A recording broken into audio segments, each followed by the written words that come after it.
भैरवपुर नामक गांव में बिल्लू नाम का एक आदमी रहता था, जो मोहन की दुकान पर समोसे बनाने का काम करता।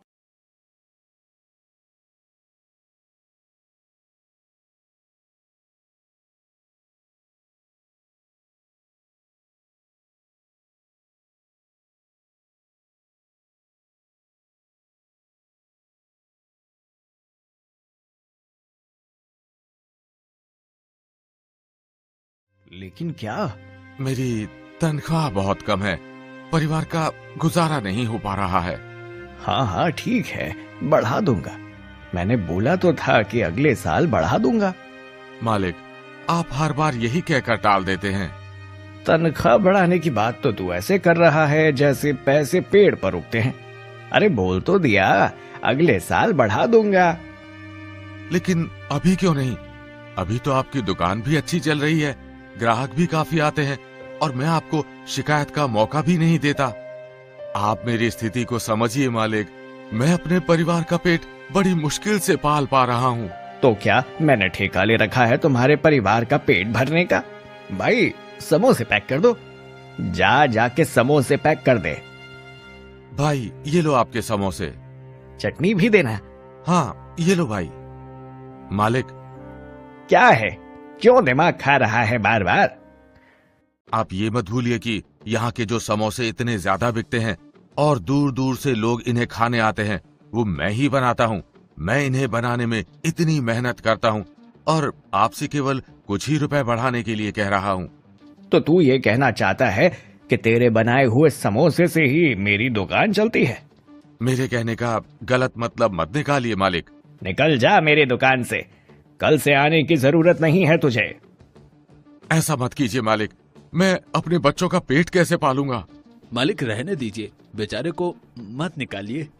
इसकी इतनी हिम्मत कि ये मुझसे जुबान चलाए। निकालता है या धक्के मार कर निकालू? बिल्लू उदास होकर अपने घर चला जाता है। क्या हुआ जी, आप बहुत उदास लग रहे हैं और दुकान से भी जल्दी आ गए? मालिक ने मुझे काम से निकाल दिया। ये क्या कह रहे हैं आप? हाँ, मैं सच कह रहा हूँ। मैंने उनसे अपनी तनख्वाह बढ़ाने की बात कही तो वो मुझ पर गुस्सा हो गए और मुझे अपनी दुकान से निकाल दिया। अब हम क्या करेंगे? बिना पैसों के अपना गुजारा कैसे करेंगे? कैसे अपना पेट भरेंगे? चिंटू अब विद्यालय कैसे जाएगा? हे भगवान, ये क्या हो गया?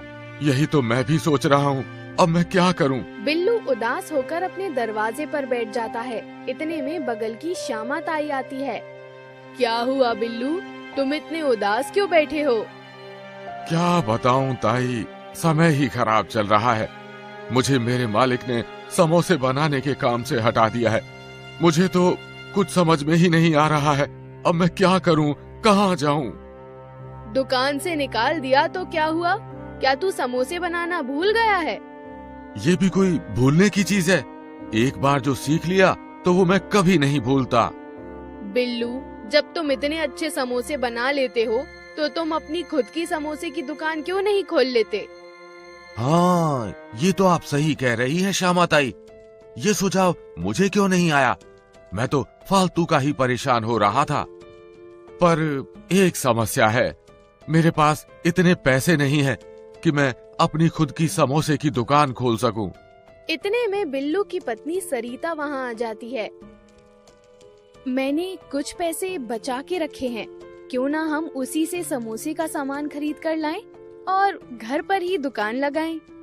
जब और पैसे आ जाएंगे तो एक अच्छी सी दुकान ले लेंगे। हाँ, ये सही रहेगा। हाँ, वही बगल में मैं चाय भी लगा लूंगी। चाय और समोसे की जोड़ी क्या खूब जमेगी।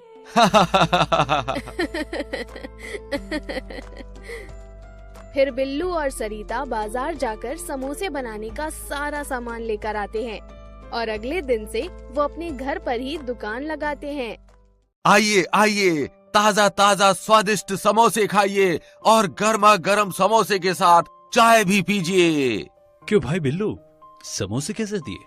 50 पैसे का एक समोसा। जरा 2 समोसे के साथ एक कुल्हड़ चाय देना मुझे। ये लो भाई। वाह, क्या समोसे हैं, साथ में ये स्वादिष्ट चाय, मजा ही आ गया। इतने स्वादिष्ट समोसे तो मैंने आज तक नहीं खाए। वाह बिल्लू, तुम्हारे हाथ में तो जादू है। धन्यवाद भाई। आइए आइए, ताजा ताजा स्वादिष्ट समोसे खाइए। मुझे भी एक समोसा दे दो। देखो ऐसा क्या खास है तुम्हारे इन समोसों में। अरे वाह, समोसा तो वाकई बहुत लाजवाब है। एक समोसे में तो मन नहीं भरा, एक और देना। लो भैया। ऐसे ही कुछ महीनों में अब बिल्लू के समोसे काफी फेमस हो जाते हैं। काफी दूर दूर से लोग उसके हाथ के बने समोसे खाने आते हैं। अब बिल्लू की स्थिति सुधर जाती है और चिंटू भी अब अच्छे विद्यालय में पढ़ने लगता है। सरिता, आज मैं बहुत खुश हूँ। हमारे दिन तो वाकई बदल गए। हाँ जी, समोसे के व्यापार से तो हम सच में अमीर बन गए।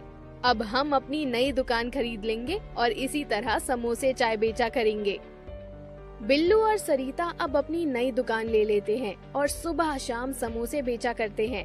एक दिन उनकी दुकान पर बहुत भीड़ लग जाती है और समोसे कम पड़ जाते हैं। सरिता, समोसे कम हैं और अभी ग्राहक बहुत हैं। क्यों ना हम और समोसे बना लें? और समोसे? हाँ, और समोसे। पर तुम इतनी परेशान होकर क्यों बोल रही हो? क्योंकि हमारे पास इतने आलू नहीं हैं कि हम और समोसे बना पाएं। अच्छा, ऐसी बात है। अगर हम समोसे में कम आलू भरें तो हम ढेर सारे समोसे बना पाएंगे। ऐसा करने से कोई भी ग्राहक दुकान से बिना खाए नहीं लौटेगा। पर इससे समोसे का स्वाद तो बिगड़ जाएगा ना। नहीं नहीं, स्वाद नहीं बिगड़ेगा। हमें ऐसा ही करना चाहिए, वरना हमारे सारे ग्राहक दुकान से लौट जाएंगे। फिर बिल्लू और सरिता मिलकर ढेर सारे समोसे बनाते हैं और ग्राहकों को बेचते हैं। सरिता देखो, आज हमने इतने कम आलू में इतने सारे समोसे बनाए और इतने सारे पैसे कमा लिए। ऐसे हमारे आलू भी बच गए और समोसे भी ढेर सारे बन गए। अब हम इसी तरह समोसे में कम आलू भरकर ग्राहकों को बेचा करेंगे, जिससे मुनाफा ज्यादा होगा। हाँ, ये तो आपने सही कहा।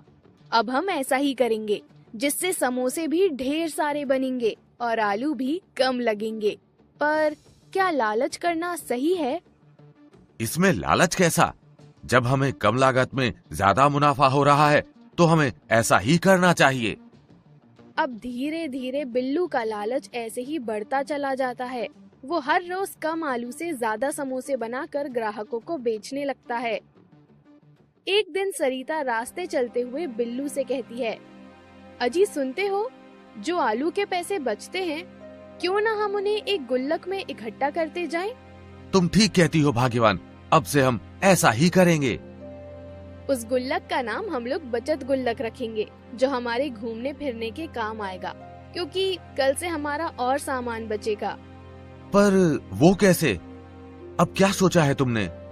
कल से समोसे का आटा केवल मैदा का नहीं होगा, उसमें हम कुछ गेहूं का आटा और कुछ सूजी मिला लेंगे।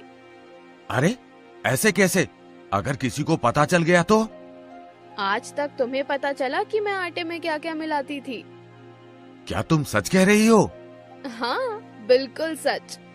फिर वो दोनों खुशी से फूले नहीं समाते कि उनका मुनाफा अब दुगना हो जाएगा। फिर कुछ महीने तक यही सब चलता है। अरे बिल्लू, तुम्हारे समोसे में वो पहले वाला स्वाद नहीं आ रहा। आखिर क्या बात है? अरे काका, लगता है आज आपकी तबीयत ठीक नहीं है, इसीलिए आपको समोसे का स्वाद समझ में नहीं आ रहा है। आप कल आकर समोसे खाना, तब आपको पता चलेगा। ठीक है बेटा। अगले दिन बिल्लू अच्छे समोसे बनाकर उस बूढ़े आदमी को खिला देता है। इसी तरह जब भी कोई ग्राहक शिकायत करता तो वो दोनों उसे 1-2 दिन अच्छे समोसे खिला देते, फिर वापस से बेईमानी पर आ जाते। अरे वाह सरिता, क्या गजब का सुझाव है। मुनाफा का मुनाफा, बचत की बचत, और किसी को पता भी नहीं चल रहा। क्यों बिल्लू भाई, आज तो समोसे के स्वाद में पहले से थोड़ा अंतर आ गया है।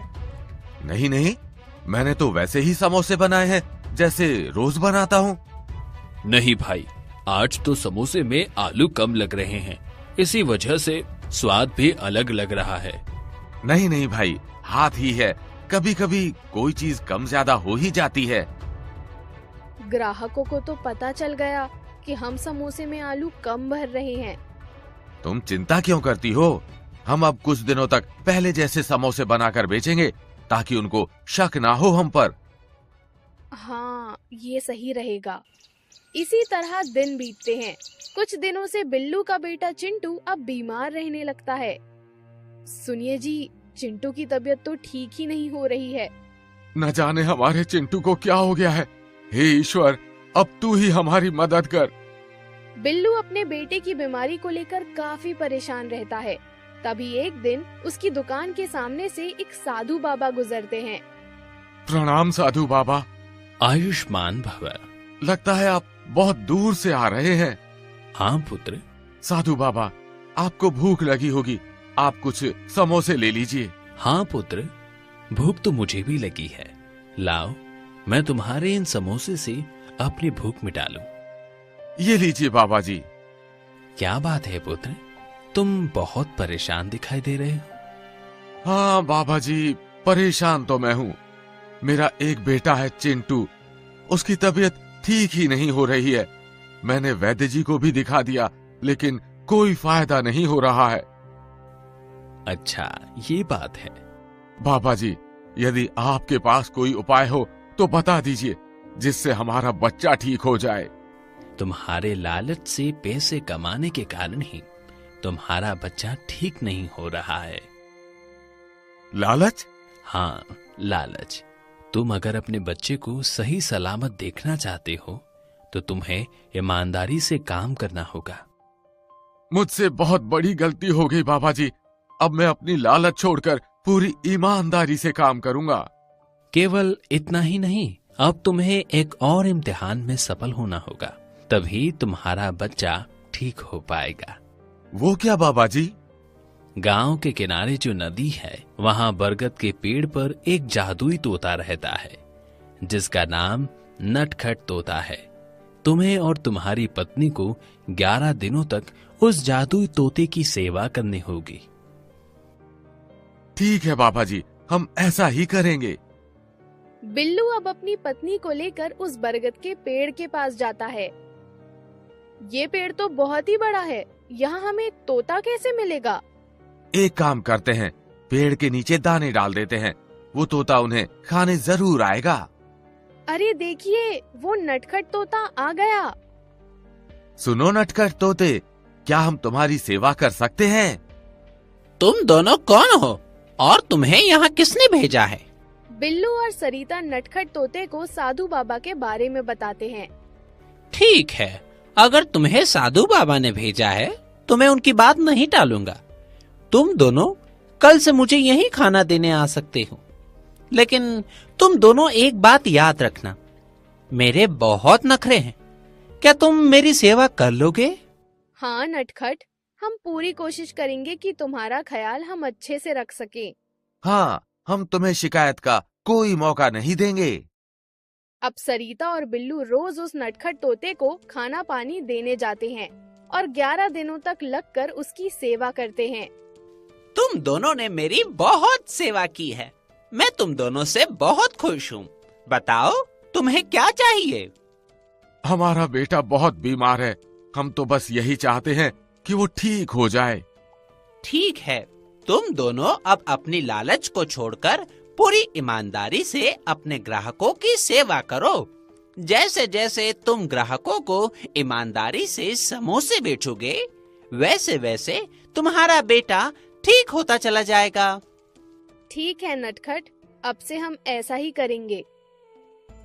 अगले दिन से बिल्लू और सरिता पहले की तरह ईमानदारी से समोसे बनाकर अपने ग्राहकों को बेचना शुरू कर देते हैं। बिल्लू, अब तुम्हारे समोसे में पहले जैसा स्वाद आ रहा है। नहीं, मुझे तो ये समोसे पहले से भी ज्यादा स्वादिष्ट लग रहे हैं। ग्राहकों से तारीफ सुनकर बिल्लू और सरिता बहुत खुश होते हैं। सरिता, मैं सोच रहा हूँ कि जब भी हमारे समोसे बचेंगे तो हम उन्हें दूसरे दिन ग्राहकों को नहीं बेचेंगे। यदि हम ऐसा नहीं करेंगे तो हमारे समोसे तो बेकार हो जाएंगे। नहीं, बेकार नहीं होंगे। हम उन बचे हुए समोसों को उन गरीबों में बांट दिया करेंगे जो समोसे खरीद नहीं पाते। हाँ, ये ठीक रहेगा। इससे उन गरीबों का पेट भी भर जाएगा और हम अपने ग्राहकों को रोज ताजे समोसे भी खिला पाएंगे। अब गांव के सभी लोग बिल्लू और सरिता को बहुत प्यार और इज्जत देने लगते हैं। फिर नटखट तोते के कहे अनुसार उनका बेटा चिंटू धीरे धीरे ठीक होने लगता है। पिताजी, अब मैं बिल्कुल ठीक हो गया हूँ। अब मैं पहले की तरह अपने दोस्तों के साथ खेलना चाहता हूँ, विद्यालय जाना चाहता हूँ। हाँ बेटा, जरूर। चिंटू को पहले की तरह हंसता खेलता देख बिल्लू और सरिता बहुत खुश हो जाते हैं। अब मुझे समझ आ गया है कि बेईमानी से कमाया हुआ पैसा कभी काम नहीं आता, वो कहीं ना कहीं से निकल ही जाता है।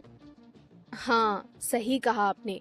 ये हमारी लालच का ही नतीजा था, जो हमारा चिंटू इतना बीमार पड़ गया था और हमारे सारे पैसे उसके इलाज में लग गए। हाँ सरिता, अब हम कभी लालच और बेईमानी नहीं करेंगे। उधर बिल्लू के मालिक मोहन की दुकान चलना बंद हो जाती है। अब वो भी बिल्लू से आकर माफी मांगता है। मुझे माफ कर दो बिल्लू, मैंने तुम्हारे साथ बहुत गलत किया है और आज मैं उसी की सजा भुगत रहा हूँ। आज मुझे अपनी गलती का एहसास हो गया है। कोई बात नहीं मालिक, गलती तो आखिर इंसानों से ही होती है। नटखट तोता उड़ते हुए उनके पास आता है और कहता है, देखा मेरे प्यारे दोस्त, मैंने कहा था ना कि कर भला तो हो भला। हाँ नटखट, वाकई। एक समय की बात है, अर्जुनपुर नाम के गांव में राकेश सुनीता पति पत्नी रहते थे। उनकी गांव में ही एक हलवाई की दुकान थी, जिस पर वो मिठाई से लेकर समोसे तक सब बेचा करते थे। राकेश समोसे बहुत अच्छे बनाता था, इसलिए उसकी दुकान पर सबसे ज्यादा समोसे ही बिका करते थे। उसकी पहचान उसके समोसे ही थे। सुबह से ही लोगों की भीड़ उसकी दुकान के बाहर लगनी शुरू हो जाती थी और जब तक समोसे खत्म नहीं होते थे, लोगों का ऐसे ही तांता लगा रहता था। राकेश का एक भाई दिल्ली में रहता था, जो एक फैक्ट्री में काम करता था। एक दिन अचानक से अजय अपना सारा सामान लेकर गांव लौट आया। अरे अजय, तू अचानक से, सब ठीक तो है ना?